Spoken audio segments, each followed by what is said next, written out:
Nós saudamos a todos com a paz do Senhor Jesus. A paz do Senhor. A paz A do paz do Senhor. Senhor. Glória a Deus. Estamos aqui para mais um episódio do programa O Chamado do Servo. Para nós tem sido uma alegria imensa poder participar deste programa, porque temos aprendido muito a respeito da experiência de salvação ou a maneira com que Deus se revela às pessoas que ainda não o conhecem ou ainda não o conheciam.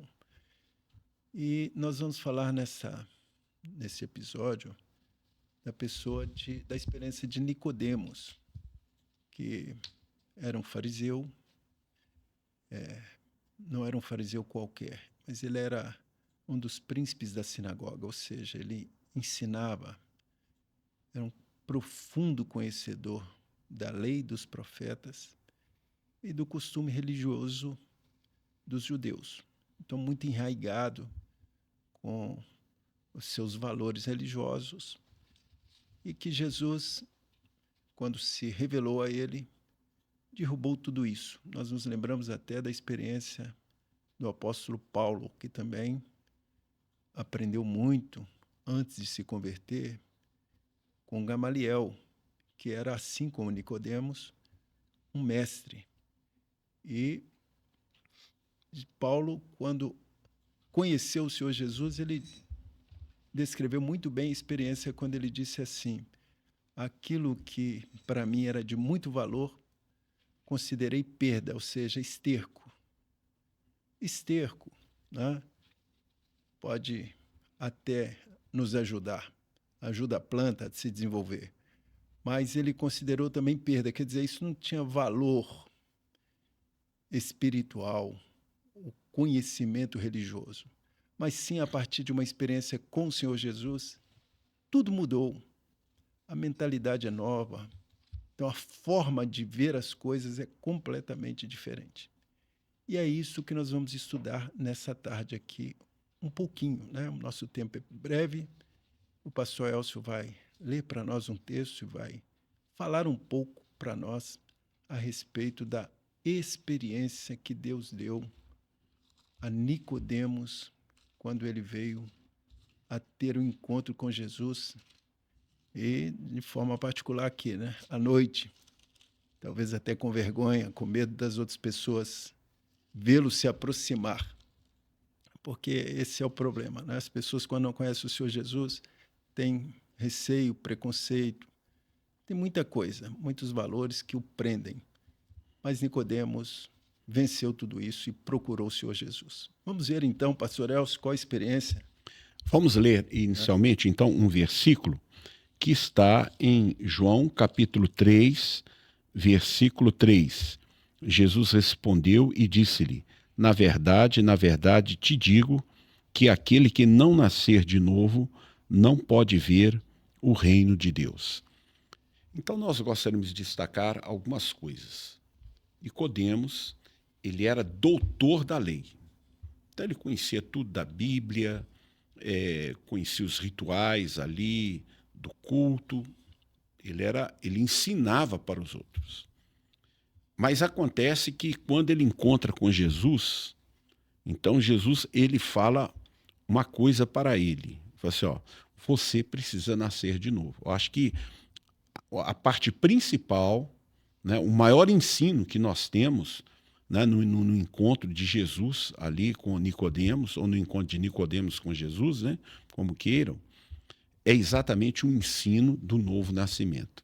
Então, Nicodemos, ele simplesmente, ele tinha visto, né, a Jesus fazer sinais, e tanto que ele menciona, né, bem sabemos que és mestre vindo de Deus, porque ninguém pode fazer esses sinais se Deus não for com ele. Então ele viu Jesus operar milagres e sinais. Mas acontece o seguinte, ele se equiparou, nós estávamos até conversando antes no preparo, né, da aula, e aí um dos companheiros vai abordar isso, depois fala assim, Nicodemos se nivelou a Jesus, ou colocou Jesus no mesmo nível dele. Ó, ele era doutor da lei, chamou Jesus de mestre também. Mas só que tem que o ensino de Nicodemos era diferente, totalmente diferente de Jesus. Porque o ensino de Nicodemos era um ensino intelectual, né? Era conhecimento de Bíblia e tudo mais, que não transformava a vida das pessoas. Mas, não, Jesus, o ensino dele era com sinais, né, da parte de Deus, com milagres da parte de Deus. Então muda totalmente a vida do homem. Então, Nicodemos teve esse primeiro encontro, foi de noite, como foi mencionado, porque estava com medo, né, dos colegas dele, de criticá-lo. Mais tarde, né, ele passa a seguir Jesus como quem em oculto, né, como José da Arimateia, e mais tarde ele é até criticado por seus colegas, né, e não, olha, você bem sabe que não veio nenhum profeta, né, lá de Nazaré. Então, mas acontece que a resposta de Nicodemo foi: porventura condena a nossa lei um homem sem antes ouvi-lo? Então, Nicodemos defendeu Jesus ali diante dos fariseus ali, do conselho dos fariseus. E mais tarde, na morte, na crucificação de Jesus, foi ele e José da Arimateia, que era um senador também, fariseu, um homem honrado ali, foram lá e pediram a Pôncio Pilatos o corpo de Jesus e sepultaram, né, o corpo de Jesus. Então, a parte histórica, o conhecimento, né, da vida de Nicodemos, então a palavra no Evangelho de João fala sobre esses aspectos. Mas queríamos ouvir mais alguns outros aspectos, né? É interessante, pastor Elcio, que você frisou bem aí sobre o novo nascimento, né? E no aspecto doutrinário do chamado de Nicodemos, Jesus vai falar com ele sobre a necessidade do novo nascimento, né? E o chamado acontece exatamente quando Nicodemos vai de noite ter com Jesus. Talvez para, como foi mencionado aqui, né, se esconder de algum pré-julgamento que pudesse existir ou devido à sua posição social também. Então ele vai de noite a Jesus e ele começa a tecer, né, elogios ao Senhor Jesus, né? Bem sabemos que aquele que faz os sinais que tu faz, ele só pode ser de Deus. Mas Jesus não dá muita importância aos elogios que a ele são feitos. E imediatamente Jesus então começa a explicar para ele sobre algo que ele até não conhecia, né? Era um doutor da lei, um ensino, né, que ele pregava, que era a lei, sobre a estrutura daquela época, mas Jesus fala para ele sobre o novo nascimento. E Jesus disse assim: olha, aquele que não nascer de novo, né, ele não pode ver o reino de Deus. É interessante que quando Jesus diz isso para ele, né, sobre o novo nascimento, nascer de novo, no original grego, a palavra novo nascimento ali, no original, ela diz respeito àquilo que vem do céu, aquilo que é oriundo do céu. Então, o novo nascimento no homem, ele é uma ação de Deus na vida do homem. E não tem nada a ver, nenhuma ligação com o conhecimento que o homem possa ter, seja racional, seja teológico. Não. A necessidade de nascer de novo, o novo nascimento que a palavra alcança o homem, ela é uma ação de Deus. Ela vem da eternidade de Deus.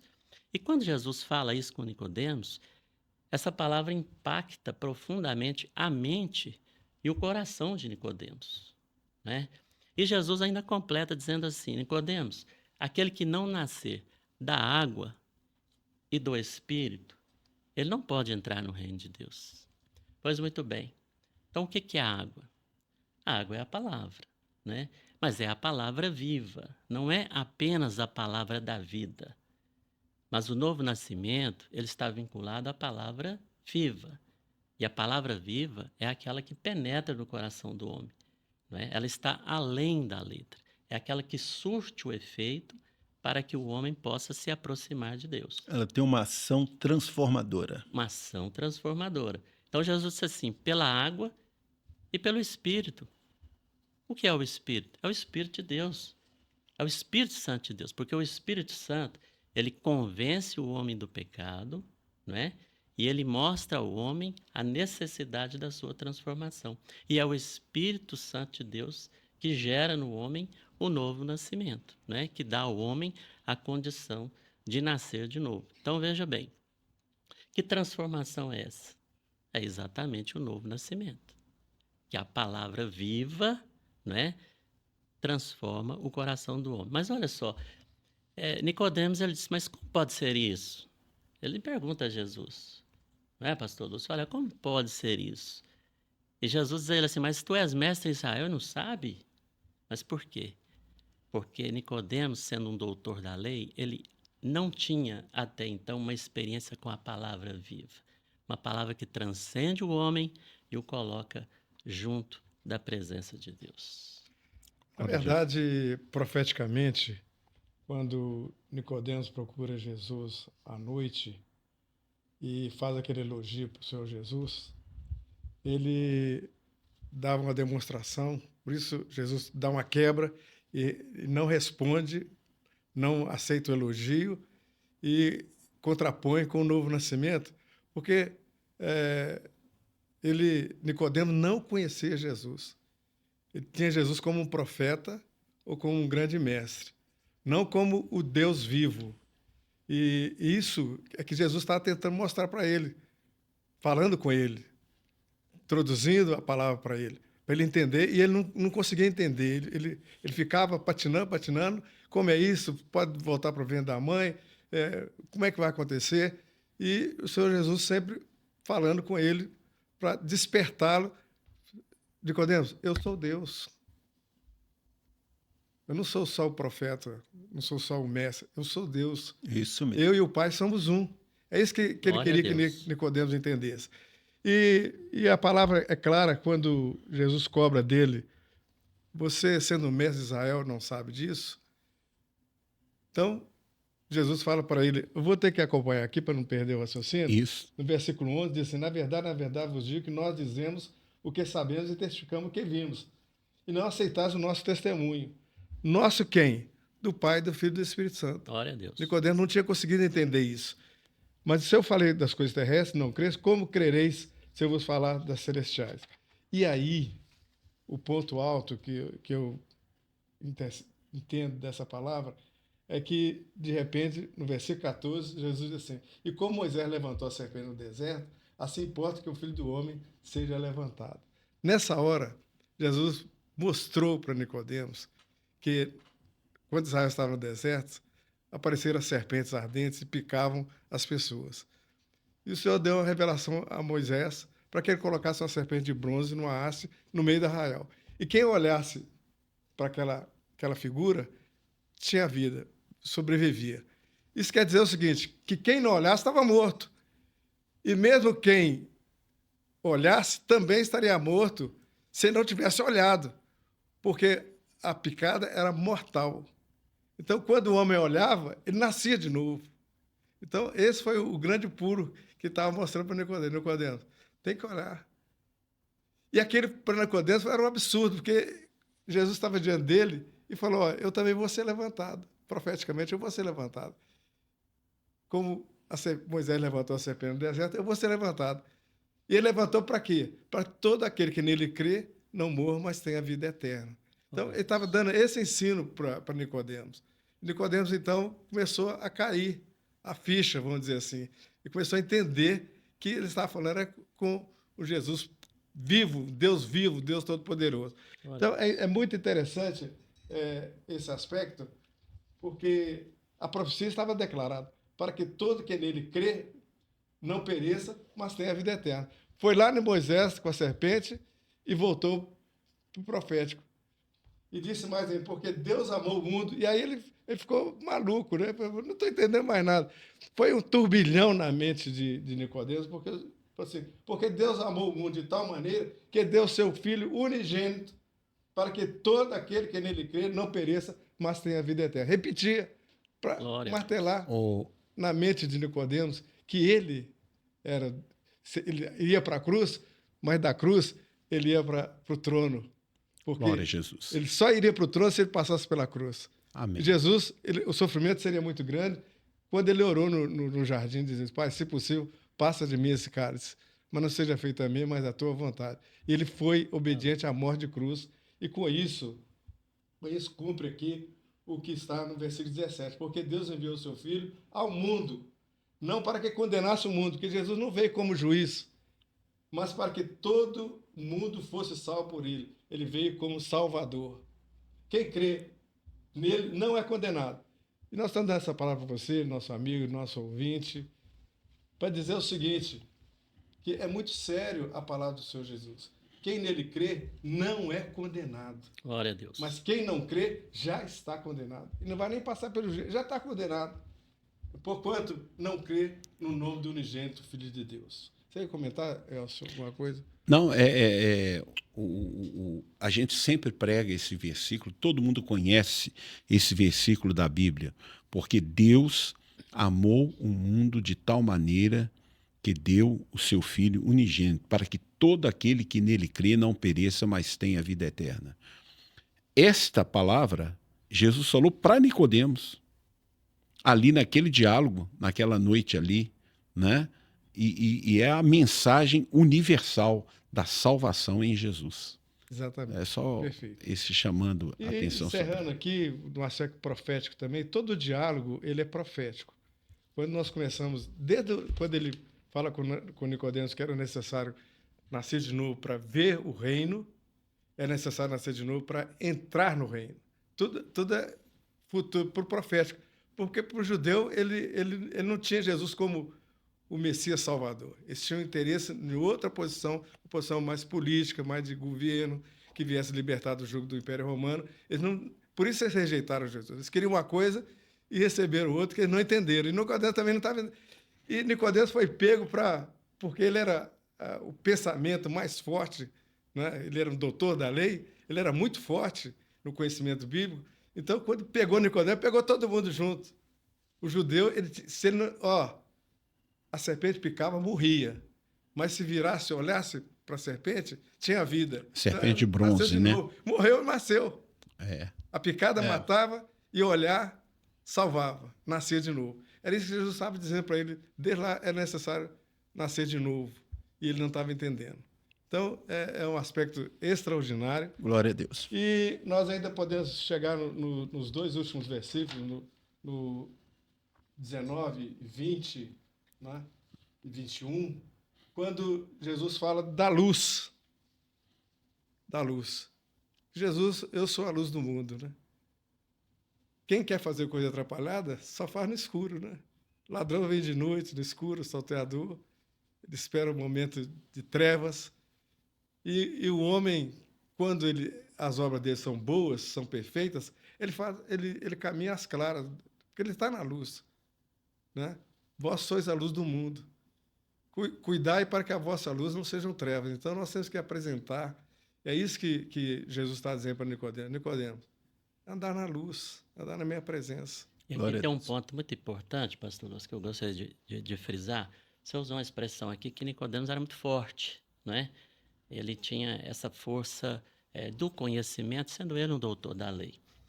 Vamos abrir um espaço aqui sobre o novo nascimento. Vou falar até como médico, não é?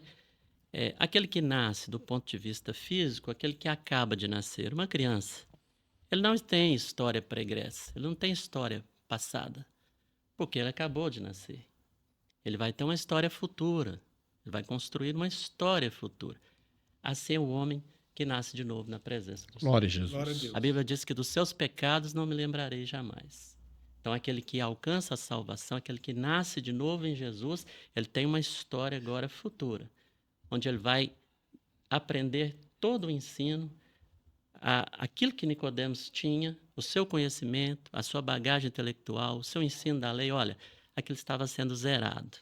E a partir daquele momento ele estava entrando no tempo de Deus para viver uma nova experiência, assim como uma criança que acabou de nascer, era necessário ele aprender tudo de novo. Glória a Deus. Tudo Um de outra verdadeiro forma, choque doutrinário. um choque doutrinário. E era a experiência que faltava a ele. Muito bem. Completando, Evaldo, é o seguinte: quando a criança nasce, ela é registrada no cartório. Graças a Deus. Lá, o escrivão coloca lá. Mas só quando alguém nasce de novo, aceitando Jesus como Salvador, o nome dele é registrado lá na eternidade, no livro da vida. Bendito seja Glória a o nome Deus. do Isso. Senhor. E no juízo final, então o livro da vida vai ser aberto. E os que tiverem os seus nomes no livro da vida, então vão gozar da eternidade. Graças. Glória a Deus. Com isso, creio que nós aprendemos aqui muitas coisas a respeito de Nicodemos. Eu gostaria só de destacar uma, que Nicodemos primeiro desejou ter com o Senhor, né? Então, todos que desejam conhecer o Senhor, ter uma experiência, abrir o coração para o Senhor. E vejam que Nicodemos teve um encontro pessoal com Jesus. Glória a A Jesus. experiência de salvação é um encontro pessoal do homem com Deus. Porque as dúvidas de Nicodemos, eram tão grandes que, se não fosse a intervenção de Jesus direto, ele não ia tirar suas dúvidas. Hoje você pode perguntar, mas Jesus não está no céu? Sim, Jesus está no céu. Mas o Espírito Santo continua entre nós, se revelando Jesus, revelando a palavra e revelando os mistérios eternos do reino dos céus. Glória a Jesus. Só você pedir a Deus Glória a Deus. que Ele estará à sua disposição para tirar todas as suas dúvidas. Louvado seja o Senhor. Graças a Deus. Assim, despedimos aqui da mesa. Nosso horário já está bem avançado, né? Amém. Dos companheiros. A todos a paz do Senhor Jesus. A paz. Amém, Jesus. A paz do Senhor. Amém. Até o próximo episódio. Glória a Jesus.